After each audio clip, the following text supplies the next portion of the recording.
Welcome, Joe Knopp. Thank you. Thank you.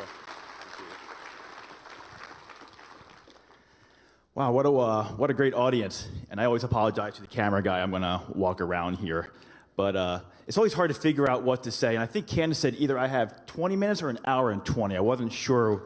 You know, I can't do anything in the film world less than an hour and 20 minutes. But I'll try to keep it closer to 20 this time. So last night I was at my son's baseball game. I was with my good friend Bonnie here in the front row. And Bonnie's like my sister, kind of keeps me on a straight path. And she's like, "Are you all ready to talk tomorrow? And what are you going to talk about?" And of course, I didn't write anything down yet. I knew I had a couple hours last night, and I could get up early this morning and get ready for it. So she just said, speak from your heart, which I will do. And she said, tell stories. You know, you're around great people, so tell some of your stories. And don't say because last time I heard you speak, you said too many times. So Lincoln, you can count my ums, and if I go over 10, just cut me off, and I will just let you have the mic again, okay? And by the way, when you run for presidency, I want to be your vice president, so keep me in mind, okay? So I think it's been 122 days since Biden has been in the White House. I won't say the president word. And I don't know if we're surviving or not. We seem to have a little bit of a border crisis. We seem to be spending someone's money, mostly Lincoln's money down the road, in trillions and trillions of dollars. We want to kill more babies before they're born. And somehow, I guess we have no love or respect for Israel because everything that our President Trump did is being done away with. In fact, on the news this morning, I heard that now, I guess, Biden is funding to rebuild homes in Palestine somehow. And we know where that money's going to end up, and it won't be in renovations for homes. So how does this happen? How do we, first of all, have these people in office and the level of influence that they have?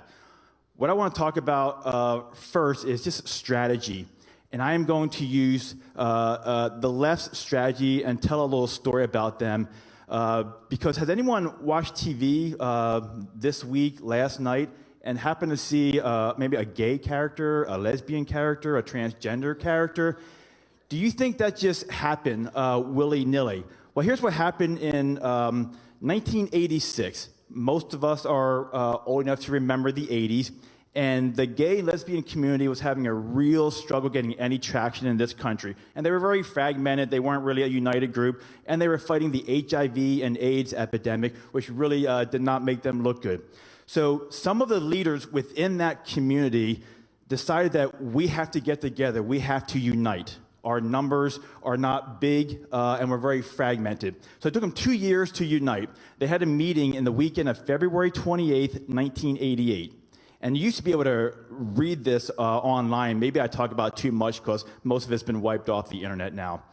The weekend of February 28th, 1988, 170 leaders met at a political retreat center in Virginia called the Ari House. It is still in existence today.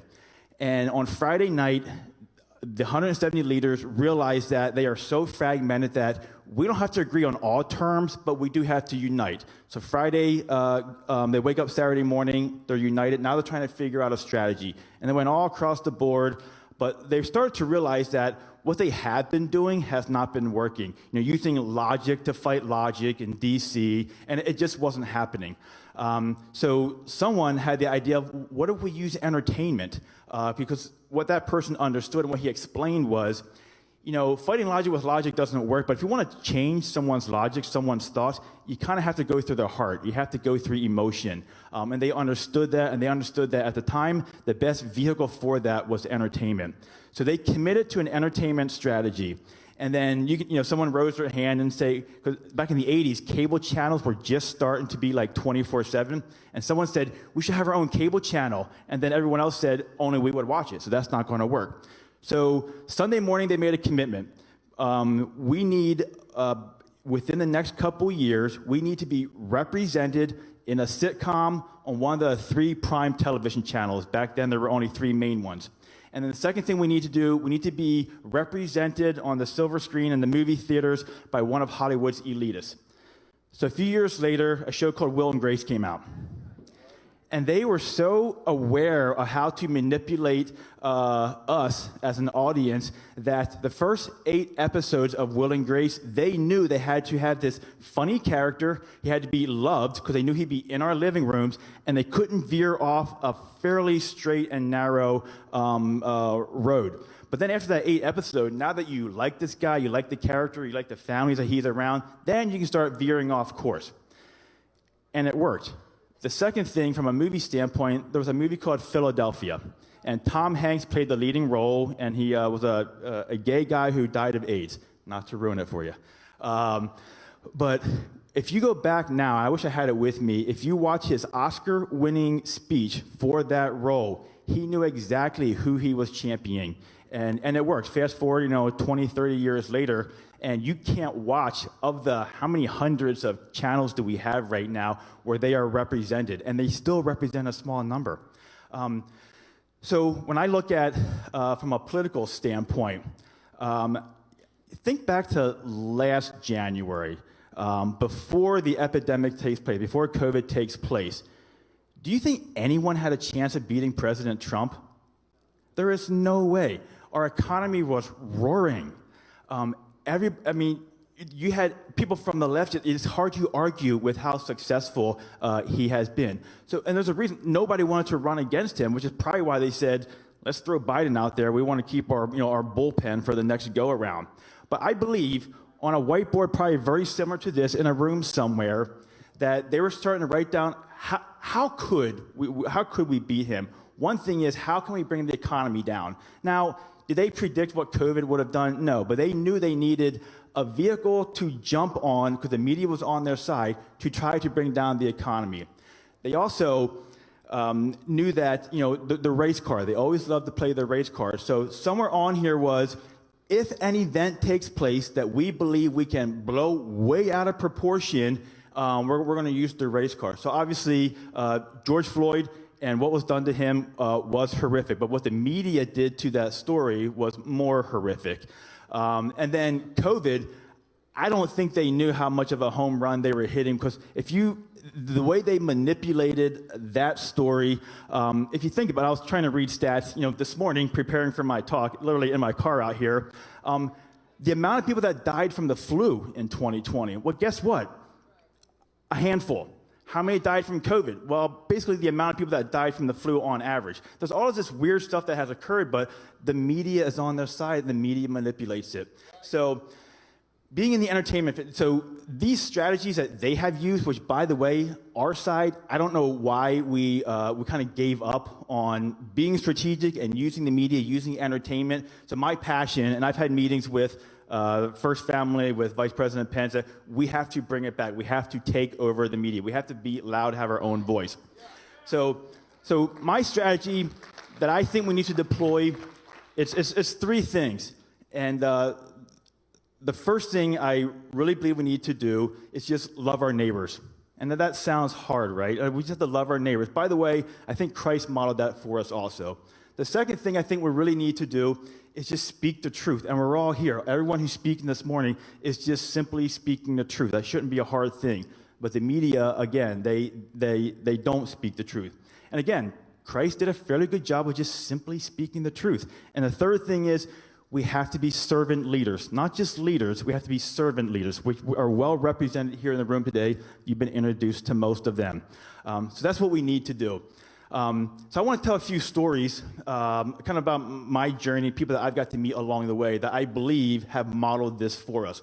And we always like to look back and call these people extremely courageous people. And when we say that, it's almost as if they have something that we don't have. They just have this ounce of courage that God didn't give to us. Sorry, Ohio and allergies. I don't know why it dries us out. Okay, we're back. So when I think of the more people that I've been around, and God has blessed me to be around some amazingly successful people. Some are in the room today, and some are kind of spread throughout the country.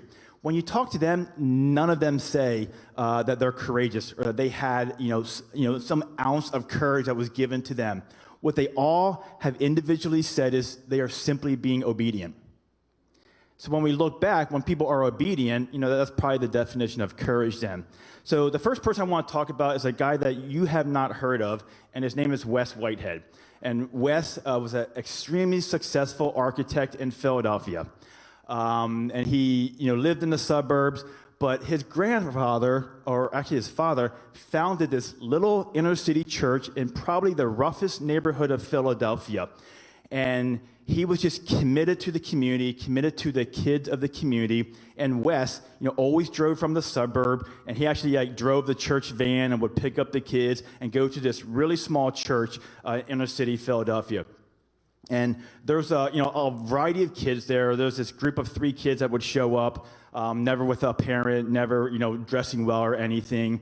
And Wes noticed them and kind of went out of his way to try to talk with them.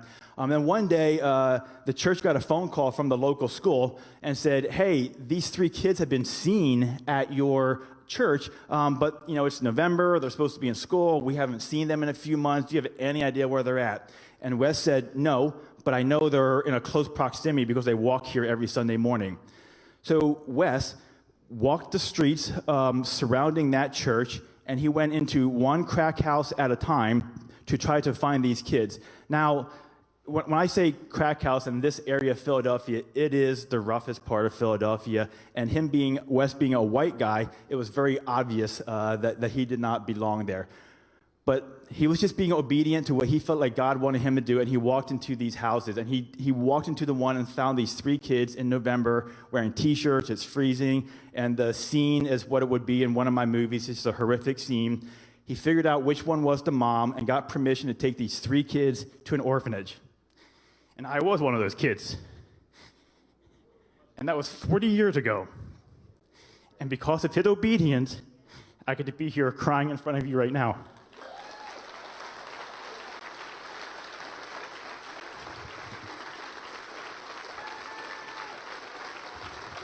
Thank you. Thank you. The second guy that I want to talk to you about is one that I did a movie about called Tony Nathan. Tony Nathan was a black kid living in Birmingham, Alabama in the 70s, about 16, 17 years old. By the way, to remind you of what was happening in Alabama in that time frame, a few years earlier, the Governor Wallace, in his inaugural speech, stood on the steps of the state capitol and said, "Segregation today, segregation tomorrow, segregation forever." That was life in Birmingham, Alabama, back in the 70s. This kid, his black school got integrated into a white school. And the stuff that he had to endure, for example, when the kids all showed up from the buses on Monday morning, they would actually padlock and gate all the black kids into a hallway, allow all the white kids to get to their classroom. Once the white kids felt comfortable in their classroom, they will unlock the padlock and let the black kids meet them in the classroom. That's how horrific it was back then in the 70s. Well, of course, on the football team, they weren't going to allow black kids to play, but they did allow 5 of them to be what they call tackle dummies in practice. And Tony Nathan just felt like, very quietly, he wanted to participate. He felt like he was called to be a part of that team. And when you speak with Tony, he's such a quiet, shy guy, he felt like his role was to help the white kids be better prepared for Friday night. I mean, the heart of that kid. And, of course, what makes it a movie is halfway through the season, a chaplain actually finally convinces the coach to just let this kid play. And he becomes, because of his obedience, which I truly believe, he becomes a star running back for the high school team. Coach Bear Bryant from the University of Alabama came to his house and awarded him the second only full ride scholarship to an African American kid. And then Tony Nathan, he wins a national championship with Alabama. He goes to the Super Bowl with Miami Dolphins. And then a really cool part was, because of his obedience back as a kid, he got to coach with Coach Dungy. Now, those who know Coach Dungy, first African-American NFL Super Bowl winning coach. So because of this kid's obedience, back as a 16-year-old kid, which, as I have teenagers, we know how hard it is to kind of go against the system with your peers in high school. But he did that. He was just obedient. The next person I want to talk to you about who really is Dennis Quaid. So he was in our movie, I Can Only Imagine. And in my space, Hollywood, someone said it earlier, they don't want anything to do with our space and let alone see a success. So the amount of pressure on everyone in Hollywood is to, whatever you do, just don't do one of those cheesy Christian films. But what I understand is in order to get the masses to watch our film, we do have to have, good talent and recognizable faces. And God can use all types of people to help share his story. So we wanted an Hollywood A-lister to play that role that Dennis ended up playing. We were dancing and we're coming with like 3 of them. Every single agent said, you guys, don't you dare do that Christian film. All the managers of these guys, don't you dare do that Christian film. So we did what I always like do, kind of go behind all of them and just communicate directly to these A-list actors, Dennis Quaid being one of them. And the other thing that we did, we kind of cheated. We actually started filming the movie. We put all of the roles and all the scenes that character had to do at the end of filming. So that was like week 5 and 6. So week 1 and 2, every time we filmed something, we just send these guys a video, send Dennis a video. And 2 weeks into filming on a Friday night at 11 o'clock, it was freezing cold, we get a phone call, and it's actually Dennis himself, and he said, all right, God said I'm in. So he was in. And he was willing to take that risk. And what he told us later was he grew up in the church. He grew up in a Southern Baptist church outside of Houston. And he really, once he got to Hollywood, he had not been back. But God's been kind of like knocking on his door. He's done that with us. He's done that with our friends. God was knocking on his door. And to the point where Dennis said, I have to open this door.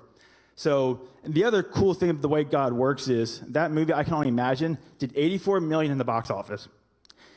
It was Dennis Quaid's 4th highest grossing film ever. And then from that movie, Dennis realized that his 11-year-old twins, he had never taken them to church. And Dennis grew up in the church. So he started taking his kids to church.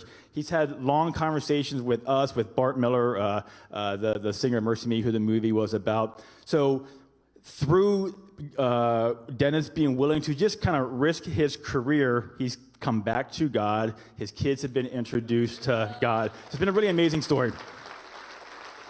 So the human side of me came off of this great film. It did really well in our space. That just doesn't happen. So I was, individually riding high. Sometimes we don't give God enough credit. So God has a way of the next movie that he wanted us to do, and I can go into that story longer, but it was very apparent he wanted us to do the movie Unplanned, which is a pro-life movie, and how do you get people to go on a Friday night to see an abortion movie?